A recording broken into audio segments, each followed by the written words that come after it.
Di ibu kota, apa yang menjadi agenda Gubernur DKI Jakarta hari ini, sehari setelah resmi dilantik, saudara, apakah banjir yang mulai timbul juga menjadi sorotan utamanya? Kita segera bergabung dengan rekan kami, Pungki Oktavia di Balai Kota Jakarta. Pungki, sebenarnya kami ingin tahu apakah pernyataan terkini Gubernur soal upaya penanggulangan banjir? Dan tampaknya juga di sana ada suara-suara orasi, apakah ada unjuk rasa di sana, Pungki? Ya, betul sekali, Glory. Hari pertama pelaksanaan atau Ahok Basuki Cahayapurnama yang saat ini menjabat sebagai Gubernur DKI Jakarta diwarnai oleh demo yang sejak beberapa waktu lalu digelar di depan gedung Balai Kota DKI Jakarta. Demo yang dilaksanakan ini adalah demo dari para buruh yang menolak upah murah dan juga meminta kenaikan upah dari 2,7 juta rupiah menjadi lebih dari 3 juta rupiah karena juga pengaruh dari bahan bakar minyak bersubsidi yang naik. Tuntutan ini disampaikan oleh puluhan demonstran dan masih berlangsung hingga saat ini. Meskipun demonstrasi terjadi di luar gedung Balai Kota, saudara, namun Ahok atau Basuki Cahayapurnama terus melakukan kegiatannya sejak pagi hari, sejak pukul 7.30. Ahok sudah tiba di gedung Balai Kota DKI Jakarta dan melakukan beberapa pertemuan dengan tamu-tamu dan dijadwalkan pada pukul 11 siang nanti akan bertemu dengan Wali Kota Beijing, Tiongkok. Sementara berbicara terkait dengan banjir, tadi kami sempat mewawancarai Ahok sebelum dirinya melakukan kegiatannya, dan Ahok menyatakan bahwa hari Senin depan akan menggelar rapat pimpinan dengan instansi-instansi terkait, salah satunya adalah Kementerian Pekerjaan Umum untuk membahas apakah solusi yang nantinya harus dilakukan karena saat ini memang beberapa daerah sudah mulai tergenang banjir. Berikut adalah petikan wawancara kami dengan Basuki Cahayapurnama. Kita harus temukan istilahnya cara cepat menyelesaikan yang sebisa kita selesaikan.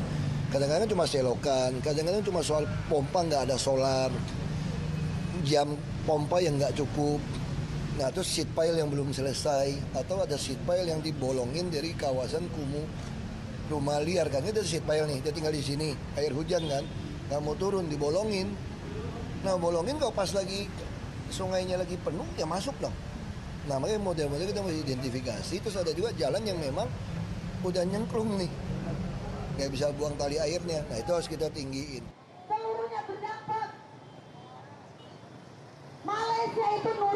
Saudara, Ahok yang merupakan Gubernur DKI Jakarta dan hari ini menjalankan hari pertamanya sebenarnya tidak banyak berubah dari Ahok ini. Dirinya tetap bersemangat seperti biasanya, namun yang menurut dia yang berbeda hari ini hanyalah ruang kerjanya saja. Jika sebelumnya Ahok bekerja di lantai 2 dari gedung Balai Kota ini, namun hari ini dirinya sudah mulai bekerja di ruangan Gubernur. Dan untuk pekerjaan rumah yang harus dihadapi oleh Ahok ini sebenarnya tidak hanya masalah banjir saja, saudara, namun juga ada masalah kemacetan dan juga layanan transportasi publik yang hingga saat ini sudah diupayakan beberapa cara, namun belum terlihat hasilnya secara signifikan. Sementara demikian, Glory, kembali kepada Anda.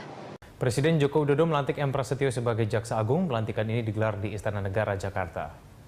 Prasetyo sebelumnya pernah menjabat sebagai Jaksa Agung Muda Tindak Pidana Umum di Kejaksaan Agung pada periode tahun 2005 hingga 2006. Prasetyo saat ini merupakan anggota fraksi Partai Nasional Demokrat atau Partai Nasdem di DPR. Sebelumnya 4 nama masuk sebagai kandidat Jaksa Agung, yakni M. Yusuf, Mas Ahmad Santosa, Andi Nirwanto, dan HM Prasetyo.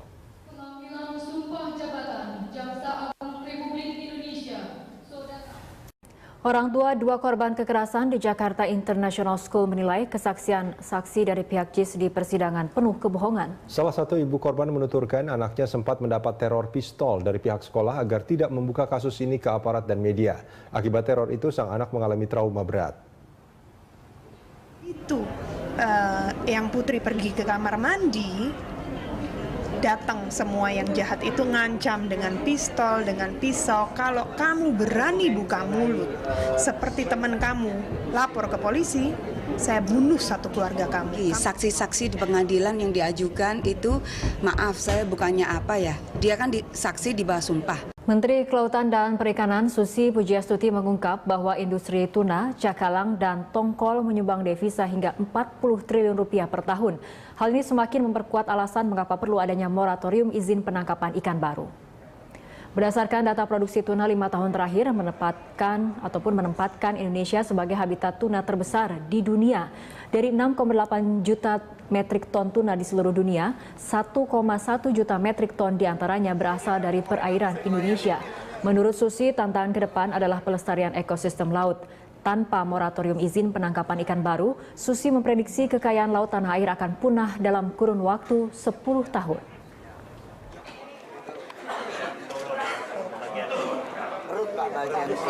Kita mau tidak mau, cepat atau lambat, sebaiknya lebih cepat lebih baik, karena kalau terlambat sudah tidak ada lagi yang kita dapatkan, sudah hilang semua. Jadi moratorium itu kita buat untuk menata kelola kembali dengan kaidah-kaidah yang mengarah kepada pelestarian, sustainability daripada sumber daya tangkap